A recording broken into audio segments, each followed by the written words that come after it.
Olá, bom dia, meus amigos de Campinas e também de todo o Brasil e do mundo que nos assiste nessa manhã de domingo pelo Facebook, pelos canais aí disponibilizados pelo Centro Espírita Allan Kardec, essa casa tão querida que tanto tem contribuído com a divulgação do Espiritismo. Nós fomos convidados para nessa manhã compartilharmos um pouco das nossas pesquisas, dos nossos estudos, com os amigos da casa, com os amigos de todos os lugares que estão agora acessando os diversos canais aí disponibilizados. Nós escolhemos falar nesta manhã sobre o tema trabalho e pegamos uma bibliografia básica, além de outras complementares, para pesquisar o tema. Então vamos citar aqui no início da onde nós tiramos as informações que compartilharemos durante os próximos minutos. Tiramos do Livro dos Espíritos, livro 3º, capítulo 3, e da questão 943, que está fora desse capítulo. Tiramos do Evangelho segundo o Espiritismo, capítulos 15, capítulo 20 e 25. Do Livro dos Médiuns, questão 291, do livro O Consolador, médium Chico Xavier, ditado pelo Espírito Emmanuel, a questão 225, do livro Conduta Espírita, médium Valdo Vieira, Espírito André Luiz, capítulo 8, Pão Nosso, médium Chico Xavier, Espírito Emmanuel, capítulos 1, 4, 20, 35 e 38, do livro Socialismo e Espiritismo, do Leon Denis, capítulos 1 e 2, e do livro Os Mensageiros, médium Chico Xavier, ditado pelo Espírito André Luiz, capítulos 2, 5, 30 e 39. E vocês verão outras citações também que tiramos de livros da Joana de Ângeles e outras obras complementares. Portanto, como vocês bem perceberam, vamos falar sobre o trabalho sobre a ótica espírita, com uma literatura espírita embasando as nossas concepções, as nossas ideias. Começamos falando sobre a ideia do pecado original. Na Bíblia consta que Deus teria punido o homem por ter comido a fruta do conhecimento, a fruta do saber, e dentre as punições que o homem deveria sofrer estava viver com o suor do seu trabalho árduo, né? Então veja que desde esse momento, né, na concepção judaico-cristã, o trabalho é visto como algo negativo. Deus então pune o homem com o trabalho. É importante ressaltar que se nós lermos esse trecho da Bíblia, nós perceberemos que Deus já tinha atribuído o trabalho ao homem antes mesmo da punição. Então, ele deveria trabalhar para cuidar do Éden, né? Aqui podemos entender que seria um trabalho mais duro, um trabalho mais penoso do que aquele que ele já teria que realizar antes mesmo dessa possível punição aí. Nós temos informações espirituais do Emmanuel, por exemplo, que os espíritos que migraram para o planeta Terra, quando a Terra estava deixando de ser mundo primitivo e ingressando no mundo de provas e expiações, os chamados exilados de Capela, trouxeram a ideia de que tinham decaído, não é? Porque estavam num planeta já numa condição melhor e tinham vindo habitar um planeta ainda praticamente saindo do seu estado primitivo. Daí as ideias de paraíso perdido, de anjo decaído, que nós vemos costumeiramente na tradição judaico-cristã. Mas nós veremos que a concepção espírita é bastante diversa desta. Importante ressaltar também, e aqui eu vou falar como professor de história, que ao longo da história do mundo ocidental, o trabalho também foi visto como algo negativo. Imagine o período que nós, do mundo ocidental, na Europa ocidental, chamamos de feudalismo, a Idade Média, que vai do século V até o século XV. Esses 1000 anos, praticamente, nós tínhamos o clero, a nobreza e o povo. 3% mais ou menos era clero e nobreza, e 97% era o povo, na sua grande maioria camponeses. Ao clero cabia basicamente a parte religiosa e os estudos, né? Praticamente só as pessoas do clero sabiam ler e escrever. À nobreza cabia a administração das terras e as armas, e ao povo cabia o trabalho. Portanto, era extremamente negativo para o nobre a ideia dele ter que trabalhar. É muito engraçado, até no Brasil, o Império, na época do Dom Pedro II, portanto tínhamos nobreza, que nós encontramos cartas de fazendeiros importantes, né, proprietários de terra importantes na sua região, que não tinham título de nobreza e pleiteavam isso junto ao Dom Pedro.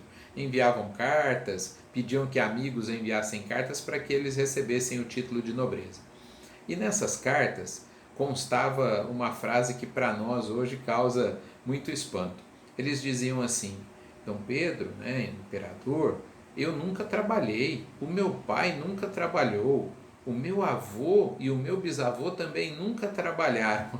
Hoje nós acharíamos isso algo negativo, né? Mas para a concepção da nobreza, trabalhar é que era negativo. Já com as revoluções burguesas, principalmente do século XIX, nós passamos a ter uma conotação diferente para o trabalho, aquela ideia de que o trabalho enobrece e dignifica o homem. Essa é a concepção do mundo contemporâneo que nós vivemos. E essa também é a concepção do Espiritismo, mas nós precisaremos entender bem de que tipo de trabalho estamos falando, porque muitas coisas que às vezes chamamos de trabalho, não é. E coisas que não pensamos ser trabalho, é um trabalho muito importante. Vamos prosseguir então, analisando o trabalho como uma necessidade para o nosso progresso. Veja que a palavra aqui é necessidade, né? Não temos outro caminho para o nosso progresso que não o do trabalho. E algumas frases que eu selecionei aqui nos remetem a esse pensamento. Primeiramente, uma frase do Evangelho de João, capítulo 5, versículo 17. Meu pai trabalha até agora e eu trabalho também. Ora, se Jesus diz que Deus, né, o Pai, trabalhava incessantemente, continuava trabalhando, e que ele, como um espírito puro, continuava trabalhando, que pensar de nós que ainda estamos numa escala de 5 mundos, né, mundos primitivos, provas e expiações, regeneração, felizes e divinos, nós estamos só no segundo degrau dos 5, nem chegamos na metade da escada ainda. Claro que o trabalho é muito importante. Então, aqui já temos também um conceito que abordaremos um pouco mais adiante, que é o conceito de que espíritos superiores trabalham. Jesus afirma aqui que continuava trabalhando, e não porque estava encarnado realizando uma missão. Ao contrário, no mundo espiritual ele trabalha de maneira muito mais intensa por todos nós, não é? Aqui limitado pelo corpo físico, não podia fazer tudo que faz pelo planeta e por todos os seus habitantes. Uma outra frase que nós destacamos aqui é uma frase do Chico Xavier que eu acho fantástica, e essa é dele mesmo, né, do Chico. Todos evoluem desidratando, seja pelo suor do trabalho ou pelas lágrimas do sofrimento. Aqui o Chico nos dá uma boa escolha, né? Olha, meu filho, todo mundo vai evoluir desidratando. Você escolhe, você vai desidratar pelo suor do trabalho ou você vai desidratar pelas lágrimas do sofrimento? É uma escolha bastante interessante, não é? Querendo nos dizer algo muito simples. Nós temos a opção de sermos proativos, buscarmos o nosso progresso, buscarmos o acerto, estudarmos para sermos ferramentas melhores no universo. Ou simplesmente podemos optar pelo ócio, podemos optar pela boa vida, podemos optar apenas pela diversão. E aí também desidrataremos, mas pelas lágrimas do sofrimento. Então, pensando bem, eu acho que eu prefiro trabalhar do que sofrer. E trabalho, veremos, não é sofrimento como muitas pessoas pensam. É dessa concepção que eu comecei o nosso bate-papo, de trabalho como punição, né, lá da expulsão do, do homem do paraíso, e da ideia de 1000 anos de que o trabalho sujava o homem, assim pensavam os nobres, é que nós carregamos ainda uma ideia muito falsa de que o trabalho é algo ruim. Muito pelo contrário, como veremos nas próximas abordagens. Temos aqui uma frase de Joana de Ângeles: considera o trabalho o melhor meio de progredir. Veja que ela disse mais ou menos o que o Chico disse, né?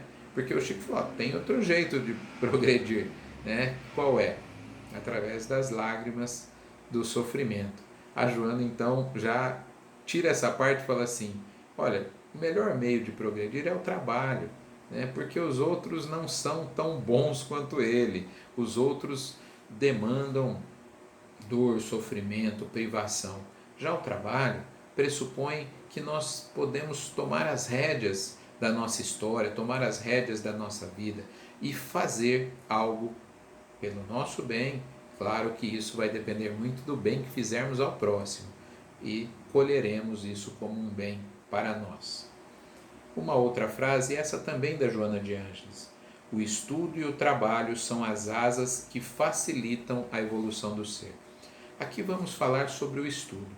Aliás, nas casas espíritas, eu acho até estranho uma divisão que costuma ter em muitas casas espíritas entre 3 grupos: o grupo do estudo, o grupo do trabalho e o grupo mediúnico. É como se alguns só gostassem da parte mediúnica, outros só gostassem da parte assistencial, do trabalho, diria até mais braçal, né? Montar cesta, entregar, e outros só gostassem do estudo. Mas olha o que a Joana nos diz aqui. O estudo e o trabalho são as asas que facilitam a evolução do ser.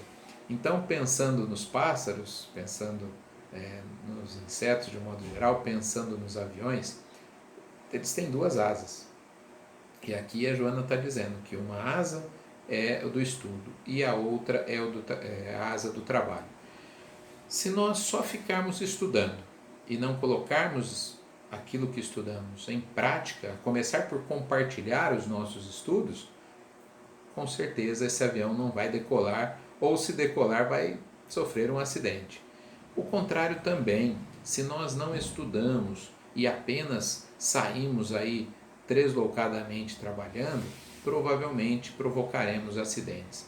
Eu sei que muitas pessoas falam, não, o importante é esse negócio de ficar estudando, eu vou pegar, montar a cesta, vou entregar, mas não é assim. Existe inclusive um jeito espírita de fazer.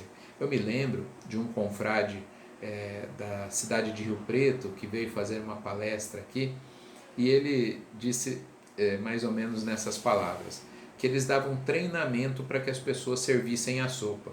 Na hora que ele falou isso, algumas pessoas estranharam, falaram, mas gente, as pessoas não sabem servir a sopa? E ele então disse que o treinamento não era no gestual ali de como pegar a sopa, o treinamento era facial, para que as pessoas ao servir a sopa, o pão para os que ali buscavam a instituição, soubessem como se portar em termos de sorriso, a fala adequada, que não era uma palestra, era um cumprimento, algo muito breve, mas se a pessoa fizesse algo do tipo assim, top, o próximo, ele falou, a gente dizia assim, olha, fica em casa, melhor assim, porque você vai se comprometer. Então veja, até o trabalho mais simples, entregar a sopa ali é um trabalho simples, exige que nós compreendamos como realizar esse trabalho. Vou dar mais um exemplo que o estudo deve preceder o trabalho. Se alguém for fazer uma instalação elétrica, não é? Você aconselharia que ela fizesse toda a instalação de um prédio sem antes estudar o assunto eletricidade? Por mais boa vontade que tenha a pessoa, mesmo que ela tenha todo o equipamento ali à sua disposição, provavelmente sem estudar ela vai se ferir e pode ferir outras pessoas. É assim o trabalho sem estudo. Então, meus irmãos, minhas irmãs, é necessário que a gente acabe com essa dicotomia trabalho e estudo. São duas asas do nosso progresso. Deveremos sempre estudar e sempre trabalhar. Aliás, quando visitávamos o Chico, chegamos a ouvir ele falar algo do tipo: quando as pessoas indagavam: Chico, eu venho na casa espírita que dia? Fazer o quê? E ele perguntava: qual é a sua disponibilidade, meu irmão, minha irmã? A pessoa fala: eu só posso vir um dia, Chico, porque senão meu marido briga comigo, alguma coisa assim. Ele falou: bom, se você só pode vir um dia, venha estudar. Se a pessoa dissesse assim: eu posso vir 2 dias da semana, Chico. Ele falava: então venha um dia para estudar, um dia para trabalhar. E se a pessoa dissesse 3 dias? Ele falava: venha 2 para estudar e 1 para trabalhar. Olha que interessante, né? A sabedoria do Chico com relação às duas asas. Vai estudando e colocando em prática, mas o estudo deve preceder essa prática para que a gente então não se comprometa. E um último exemplo: no passado, se nós víssemos um acidente de trânsito, pegávamos a pessoa, colocávamos no carro, levávamos para o hospital. Muitas pessoas perderam a vida e perderam movimentos em função disso, da ótima intenção de quem socorreu, mas um trabalho sem o devido cuidado. Então hoje a orientação é que a gente chame o SAMU, o Corpo de Bombeiros, quem poderá dar um socorro adequado, ou que nós mesmos tenhamos treinamento para primeiros socorros para podermos fazer pelo menos o primeiro socorro até chegar, uma ajuda mais qualificada, de maneira acertada. Veja que para isso precisamos treinar, precisamos estudar, senão podemos levar a óbito alguém que, por uma ação muito simples da nossa parte, poderia ser salvo. Mas nós não estudamos e aí acabamos comprometendo uma oportunidade de ajudar que tivemos. Seguindo adiante, na questão 675 de O Livro dos Espíritos, todo mundo conhece essa definição, não é? A definição é a seguinte: toda ocupação útil é trabalho. Olha como isso é interessante, toda ocupação útil. Então nós precisamos dissecar um pouco essa frase. O que é útil? É uma expressão controversa, porque se a gente está pensando do ponto de vista material, qualquer coisa que me gere lucro, recursos financeiros, é útil, mesmo que essa atividade seja ilícita, por exemplo. Então, se eu estou pensando em ganhar dinheiro, o que importa é que eu consiga uma atividade ali lucrativa. Mas, do ponto de vista espiritual, não é essa a utilidade que nós estamos nos referindo, que o Espírito Verdade se referiu. Nós estamos falando de toda ocupação útil para o progresso do espírito.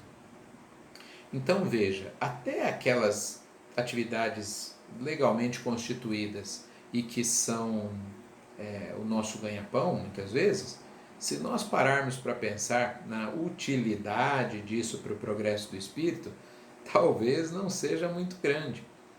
Então a gente fala assim: nossa, eu trabalhei o dia todo, trabalhei a semana toda, mas aí vamos olhar mesmo qual a utilidade que isso teve para o espírito imortal.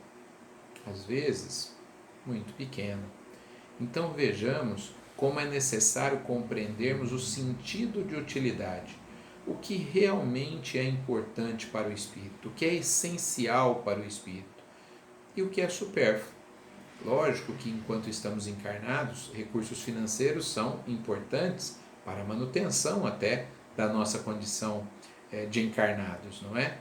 Mas às vezes damos demasiada atenção a este item e deixamos de lado, esquecemos, negligenciamos a utilidade para o espírito imortal.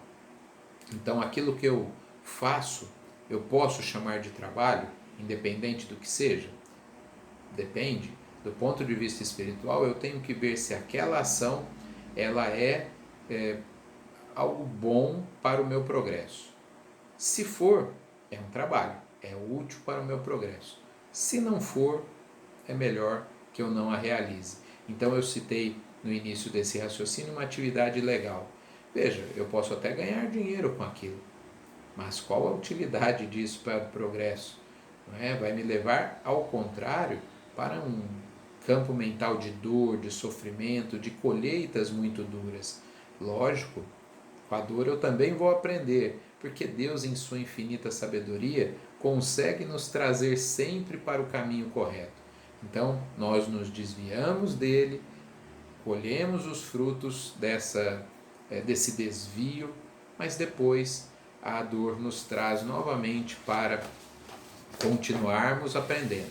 E aí temos novamente a chance de ser pelo trabalho ou de ser pelo sofrimento. Bom, nós que nessa encarnação estamos espíritas, né? Encarnamos como espíritas ou conhecemos o espiritismo. Eu digo estamos espíritas e vou explicar por quê. Talvez na próxima encarnação nós estejamos num país completamente diferente, um país onde o espiritismo é muito pouco conhecido, ou às vezes até proibido em alguns países. Portanto, vamos aproveitar enquanto estamos aqui espíritas, com liberdade de expressão, podendo estudar o que nós queremos, porque não sabemos quando teremos chance semelhante a essa novamente. Continuando com o raciocínio, a pergunta que nós fazemos é a seguinte: os animais trabalham? E por que Deus provê as suas necessidades? Acho que todos nós sabemos que os animais trabalham e muito, não é? Aqueles que são mais afeitos a essa área vão poder dar inúmeros exemplos do trabalho dos insetos, do trabalho dos pássaros, do trabalho dos roedores, enfim. Todos os seres têm uma utilidade no universo. Ah, mas é um trabalho muito limitado. Sim, limitado à condição daquele ser, no momento evolutivo em que ele se encontra. E ele realiza isso. As formigas, né, são sinônimo de trabalho. Por outro lado, o objetivo disso também, né, é pequeno. O trabalho é basicamente para a sobrevivência. Então os animais trabalham em busca da sua sobrevivência. Mas nós, seres humanos, estamos além disso. Podemos trabalhar para o nosso progresso dar saltos, não é? Através do estudo e do trabalho comprometido, nós não apenas sobreviveremos, nós poderemos, inclusive, levar muitas pessoas conosco nessa leva de progresso. Nos mundos superiores existe trabalho? Vocês se lembram da frase que eu citei anteriormente, dizendo meu pai trabalha até hoje e eu trabalho também? Quando Jesus disse isso, ele já estava dizendo, olha, nos mundos superiores vai continuar trabalhando, moçada. E eu imagino que é mais ou menos assim, né? Quando o espírito já tem um certo grau de progresso, que está no mundo espiritual, ele recebe a tarefa de cuidar de uma pessoa, ser um anjo da guarda ali, ou cuidar de uma instituição, seja ela uma instituição espírita ou qualquer outro ramo ou religião. Quando ela já tem um progresso um pouco maior, às vezes recebem tarefas para serem protetores de cidades, de países. E quando são espíritos puros, como é o caso de Jesus, recebe funções maiores, né, de cuidar de todo o planeta. Então veja, o trabalho é proporcional às condições que o espírito oferece. Então não adianta nós querermos um trabalho, eu quero realizar uma grande obra. Mal estamos dando conta, às vezes, das pequenas obras que nos foram atribuídas. Então, qualquer pensamento de grandiosidade de trabalho é provavelmente movido pelo nosso orgulho. O importante é trabalharmos sempre, trabalharmos de forma assertiva. O tamanho do trabalho não é realmente o que importa.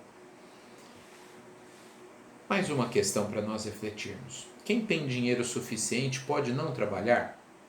Imagine uma pessoa que reencarnou numa família abastada, materialmente falando, né, com muitos recursos financeiros, ou que adquiriu esses recursos ao longo da vida. Pode essa pessoa falar, eu não preciso trabalhar para sobreviver, então não vou trabalhar. Bom, essa pessoa, claro, pode optar por não ter um trabalho remunerado, um trabalho visando ganhar dinheiro, porque ela tem o suficiente. Mas quanto podemos fazer no trabalho voluntário, quanto podemos fazer no trabalho do bem ao próximo, não é? Então, tem uma frase aqui que nos remete a pensar sobre isso. Para as tristezas da vida, trabalho é o grande remédio. Quantas pessoas com recursos financeiros deprimem? O que está faltando? Está faltando trabalho, né? Está faltando a pessoa se dedicar ao próximo, até porque quando vamos trabalhar na área de assistência e promoção social, percebemos dores tão intensas que a nossa fica tão diminuta e aí nós nem lembramos dela depois que formos, por exemplo, visitar um hospital de crianças com câncer, não é? A gente volta para casa e aquele problema que a gente achava que tinha, a gente fala, qual era mesmo o motivo da minha reclamação? Não tenho mais, não é? Então veja como o trabalho, mesmo se eu não precisar dele para ganhar dinheiro, eu preciso trabalhar para me manter de alguma maneira saudável espiritualmente. Na questão 943, vocês se lembram que na bibliografia, além do capítulo sobre lei de trabalho, eu falei de uma outra questão do Livro dos Espíritos. E lá, o Espírito Verdade diz que a depressão, o suicídio, males que desde o século XIX, época da codificação, já assolavam o planeta e que continuam de maneira ainda mais intensa assolando nesse início do século XXI, elas têm três causas básicas, segundo a espiritualidade: a ociosidade, a falta de fé e a saciedade. Olha como duas delas está diretamente ligada ao trabalho. Ociosidade, não fazer nada. Então a pessoa que não faz nada ou quase nada está propensa, eu diria até fadada, a um processo depressivo.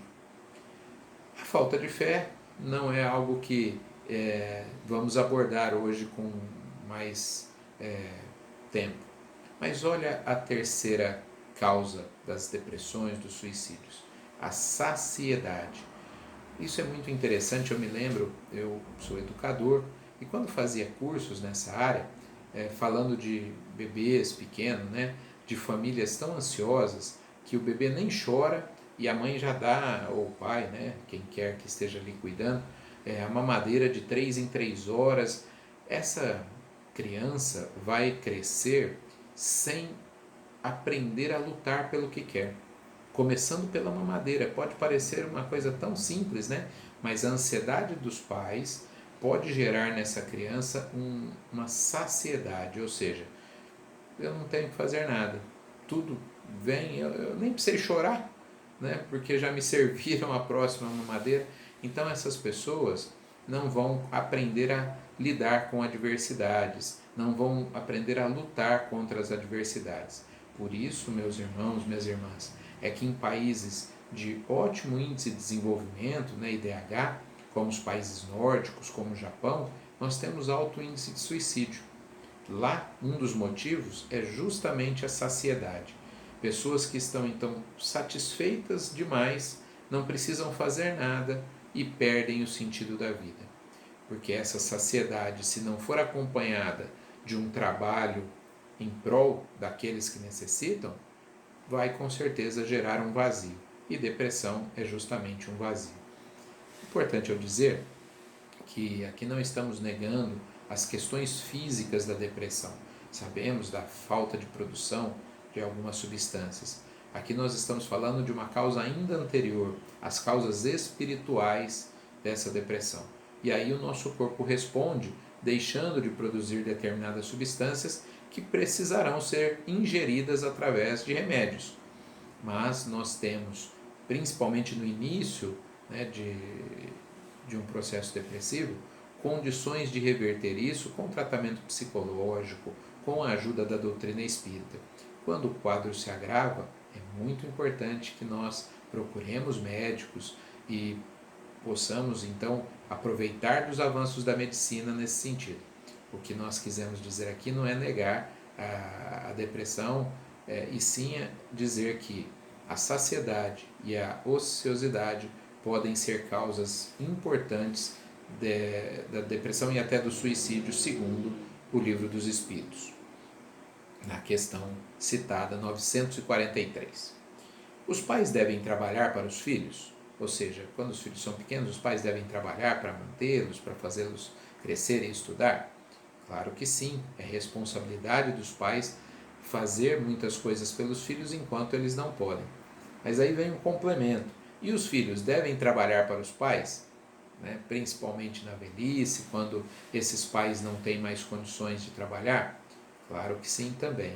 Então, a família, uma das coisas é justamente essa, né? Um cuidar do outro, aprender a conviver e cuidar um do outro. Cuidar no sentido material também, não é? Quando somos crianças, precisamos dos cuidados dos pais. Quando envelhecemos, precisamos dos cuidados dos mais jovens, ou dos filhos, ou de alguém que fará isso. Pessoas que não têm filhos, sobrinhos, normalmente ou vai pagar para alguém fazer isso, ou vai para uma instituição onde voluntários, profissionais remunerados irão ter esses cuidados aí. O fato é que a fragilidade no início e no final da vida terrena, não necessariamente no final, porque às vezes as pessoas desencarnam, estavam bem e desencarnam, né? Mas quando há uma decadência física ali, até intelectual, com algumas doenças, precisaremos de cuidado. E isso tudo está dentro do script, né? É a oportunidade de nós sermos mais humildes e nos deixarmos cuidar, e a oportunidade de outras pessoas arregaçarem as mangas e trabalharem em prol do próximo, não é? Agora, enquanto nós tivermos condições de nos cuidar e cuidar dos outros, façamos isso também. Aliás, saúde mental pressupõe viver vários papéis, né? Ora ensinar, ora aprender, ora cuidar, ora se deixar cuidar. Isso é muito importante para que tenhamos saúde mental. Qual é o limite do trabalho? O Livro dos Espíritos nos diz o limite das forças, mas precisamos interpretar isso. Não é trabalharmos até desmaiar, né? Porque aí o limite das forças, alguns podem interpretar assim, não, tem que trabalhar até não aguentar mais. A hora que cair lá, desmaiou, aí para. Não, não é isso. Limite das forças de maneira equilibrada. É fato que no passado os homens trabalhavam muito mais horas. Hoje, com a informatização, a mecanização, existem profissões que trabalham 6 horas por dia, outras profissões trabalham 4 horas por dia. E é uma tendência nas próximas décadas a redução da jornada de trabalho. Então imagine que trabalharemos em média 6, 4 horas num dia de 24 horas.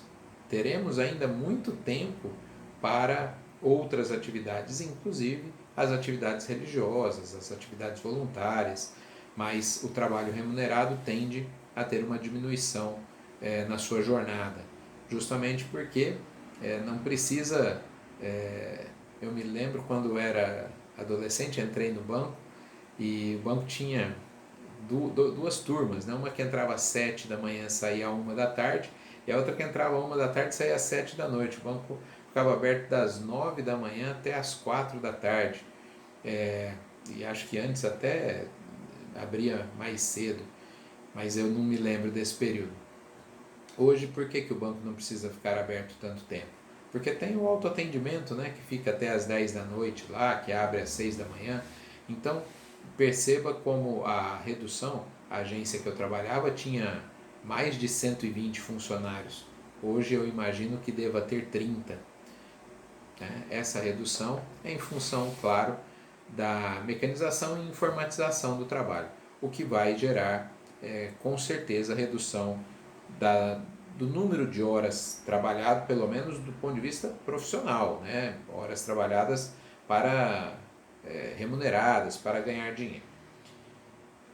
E aqueles que não podem trabalhar? aqui começamos a entrar numa parte interessante da nossa conversa. Tem uma frase que eu não consegui localizar o autor, mas eu sei que é um lema entre algumas tribos indígenas. De cada um segundo suas possibilidades e a cada um segundo suas necessidades. Olha que coisa linda. Vou dividir a frase em duas, então, duas partes. De cada um segundo suas possibilidades. Ou seja, cada um oferece aquilo que pode. De cada um nós vamos tirar aquilo que ele pode. E olha a segunda parte.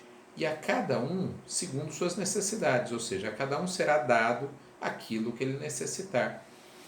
Essa máxima, né,